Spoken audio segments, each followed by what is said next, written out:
My name is Marin Ellery, and I'm 30 years old. Last month, I sat at our dining table with a stack of statements fanned like a deck. I already knew how to lose. The apartment smelled like overbrewed coffee and lemon cleanser. My Saturday ritual, my small attempt to make a life shine. On top sat the newest credit card bill. Not mine, his. Brandon padded out of the bedroom, hair still damp, smoothing a travel-wrinkled button-down. He'd decided was casual. He checked his reflection in the dark TV screen, like it would give him better answers than I could. "Morning," he said, painting easy charm over a question. "What's up?" I tapped the statement with a fingernail. "Your Miami trip. The 4th trip this year." He smiled, light and sunlit. "Babe, it's just the guys. We already planned it. Flights are booked." "This one will be at least 3,000, I said. I kept my voice even. Numbers were safer than feelings. "That's 12 grand in a year, on trips alone, while I cover rent, utilities, groceries, your car note." I placed each word gently on the table, like fragile china. "I want a partner, Brandon. I want to save for a wedding someday, a down payment, a plan." He reached for his watch, buckling it as if time could side with him. "I work hard too. I deserve to have fun." I'm not against fun. I felt the careful calm slipping, the one I'd trained into my voice at work and with landlords and impossible clients. "I'm against you spending your entire income on fun while mine pays for our life." He laughed, short, mirthless. "God, you make everything heavy. Why do you have to keep score? It's not like you're paying for my trips." The room tilted. "Brandon, I literally am. When I pay for everything else, your entire paycheck becomes trip money." He rolled his eyes, the kind of roll that says discussion over. "If you don't like it, Marin, then leave." He said it carelessly, tossing the sentence like a coin into a fountain where wishes go to drown. But the coin hit stone. "Okay," I said. He blinked. "Okay, what?" "Okay, I'll leave." The smile faltered. "Stop being dramatic." "I'm not." I stood, my chair legs whispering against the floor. "You told me to leave, rather than discuss our future like adults. I'm taking you at your word." A part of me waited for the correction, the backpedal, the softening. It didn't come. He shrugged toward the suitcase already by the door. "We'll talk when I get back. You'll cool off." He kissed the air by my temple without landfall and wheeled his case out. The door clicked, a delicate sound for something ending. I sat alone for a long minute, the lemon cleaner still in the air, the stack of bills still fanned like a dare. Then I moved. Essentials only. Clothes, laptop, passport, birth certificate, hard drive with my work portfolio.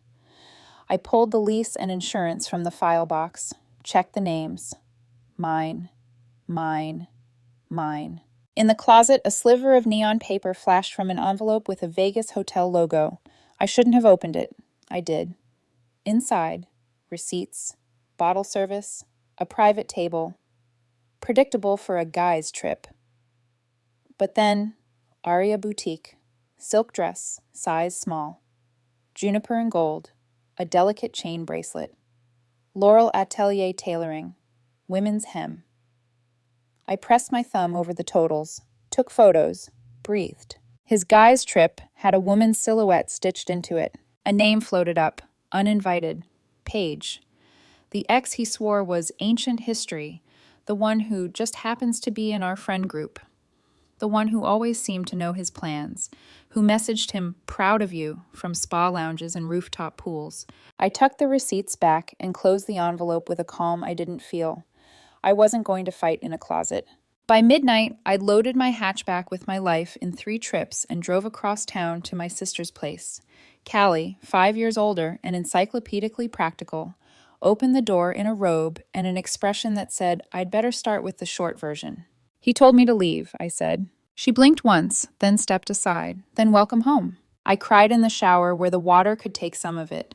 Then I crawled into her guest bed and slept like a door finally locked. Morning found my phone glowing like a wounded animal. 47 missed calls, mostly from Brandon's friends, a few from numbers I didn't recognize. A group text. "Yo, Brandon's card keeps getting declined. He's stranded." I had removed him as an authorized user on my cards the night before. I wasn't his safety net anymore. I typed once, carefully. "Use your own cards." A bubble appeared, then his name. "They're maxed, you know that. This is financial abuse." I stared. My fingers were steady when I replied. "This is me leaving, like you suggested." He called. I declined. The call came again. Declined. A third time. I blocked the number, then the next number, then the next. He texted from a friend's phone. You can't just abandon me in Miami. You abandoned our relationship when you told me to leave instead of compromising, I wrote. You meant it. Typing dots. Nothing. Callie slid a mug onto the table, the good kind she brings out when you're breaking. You're doing the right thing, she said. I hate that it feels petty. I traced the rim. But maybe I've been paying for not petty for years. We drove back to the apartment around noon to make a clean sweep. My things only. I took what I'd bought. The TV, the stand mixer, the router he never reset correctly, the espresso machine he swore was a personality. I left his clothes, his sneakers lined like trophies, his guitar, the whiskey set he never wiped down. On the counter, I left a note, printed, neat. Brandon, as you suggested, I've left. Rent is paid through end of month. After that, it's yours. Your belongings are untouched. Mine are gone. Best of luck. Marin. Under it, I placed tidy printouts. 3 years of trip charges. Miami, Vegas, Austin, Tahoe. $47,000. Highlighted. Almost a down payment. Not on a house. On a lifestyle he wanted me to subsidize forever. On the way out, I paused at the closet. The Vegas envelope waited like a bad wish. I let it be. The messages ramped up by afternoon. 2:01 p.m. Where is everything? 2:03 p.m. You took the TV. Are you 12? 2:15 p.m. This is theft. I'm calling the police. 2:45 p.m. Police said you can take your own stuff. This is BS. 3:30 p.m. Marin, please, let's talk. I'm sorry, okay? I didn't answer. I'd learned that sorry can be a smoke bomb. It obscures the room, buys time, and when the air clears, nothing is different. Monday, he showed up at my office. Reception pinged. There's a Brandon here to see you. I typed back. In meetings all day. If it's business, he can email.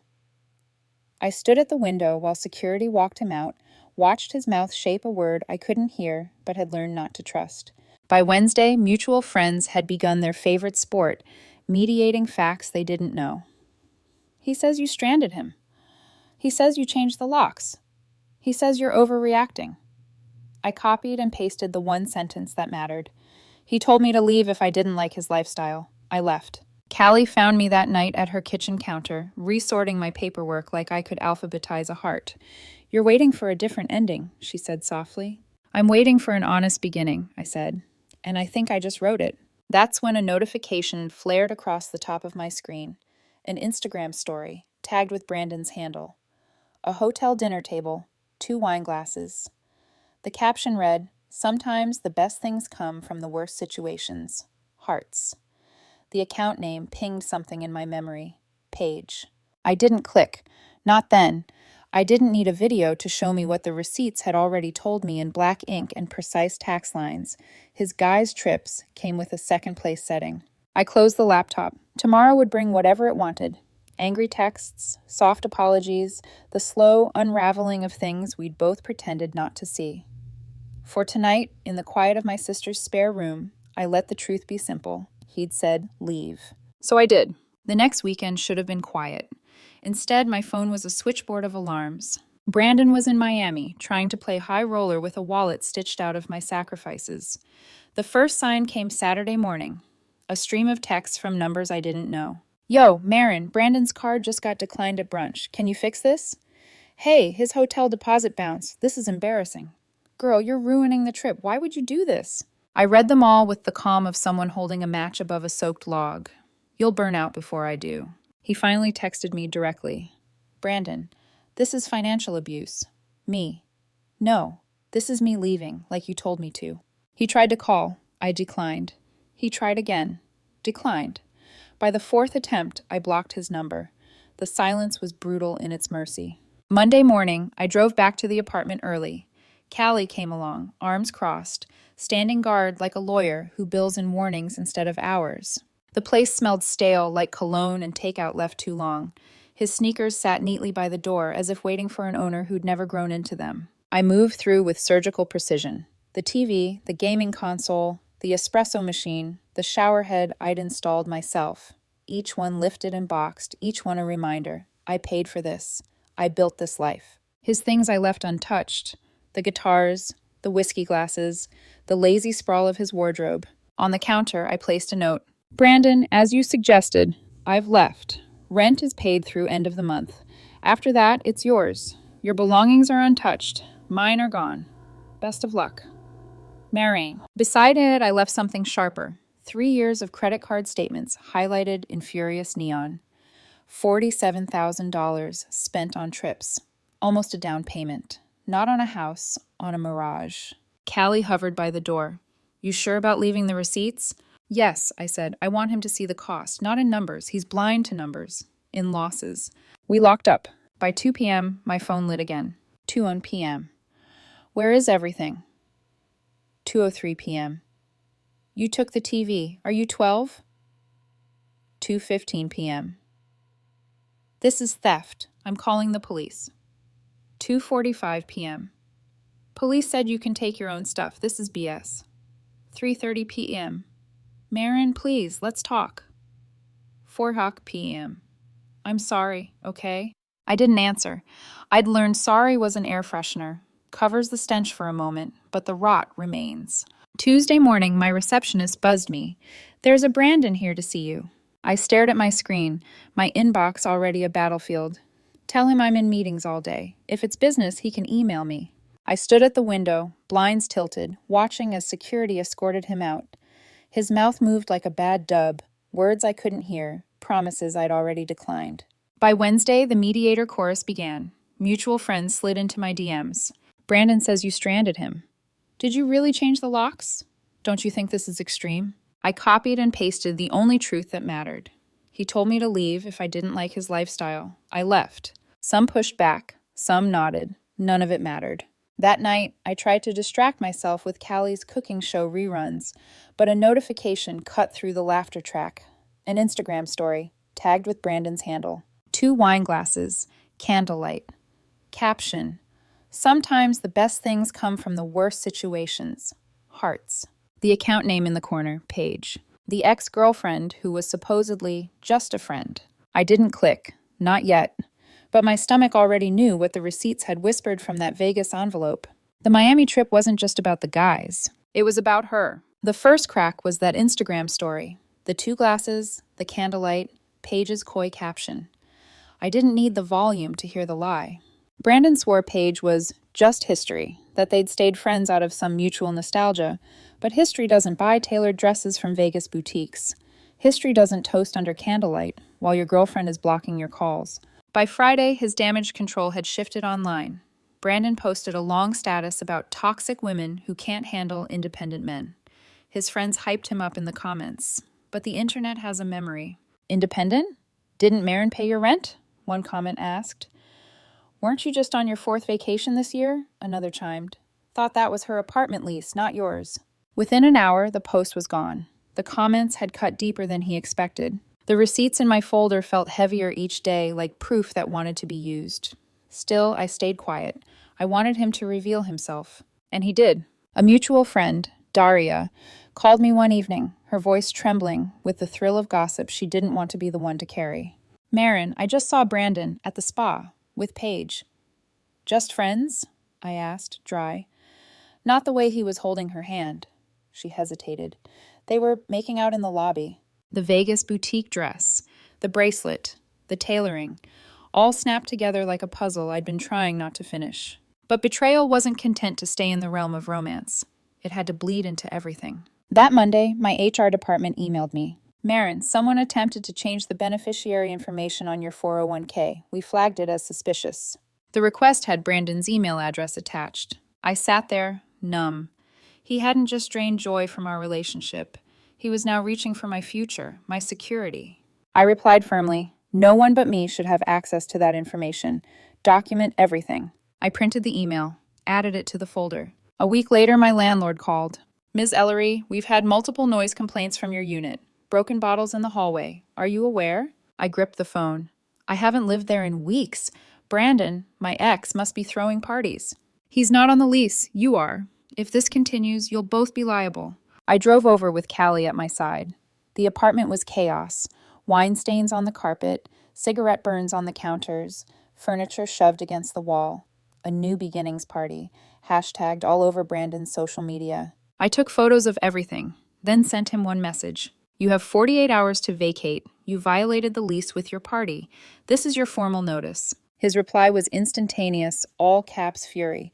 You can't evict me. Paige's dad is a lawyer. I have rights. I sent back one line. Great. Have him explain tenant rights for people not on a lease who break noise ordinances. For once, Brandon had no response. That night, I scrolled Paige's feed. The spa photos, the dinner table, the bracelet glittering on her wrist, the same one from the Vegas receipt. It wasn't just that he'd lied. It was that he'd believed he could play both sides forever. The girlfriend who paid, the ex who entertained, the life funded on someone else's sacrifice. Callie watched me close the laptop with shaking hands. What are you going to do? I breathed out, the kind of breath that comes when something finally clicks. Exactly what he told me to, I said. Leave, and let the truth do the rest. 2 months. That's how long it took for my life to feel like mine again. Without Brandon's credit card charges bleeding me dry, the numbers in my account climbed for the first time in years. $7,000 saved. Saved, even after paying the landlord's damage bill of $3,200. It was like finding oxygen after years of drowning slow. At work, my shoulders straightened. My boss noticed. Projects came my way that Brandon had once accused me of overcommitting to. Turns out freedom is a performance enhancer. And in my personal life, well, I surprised myself.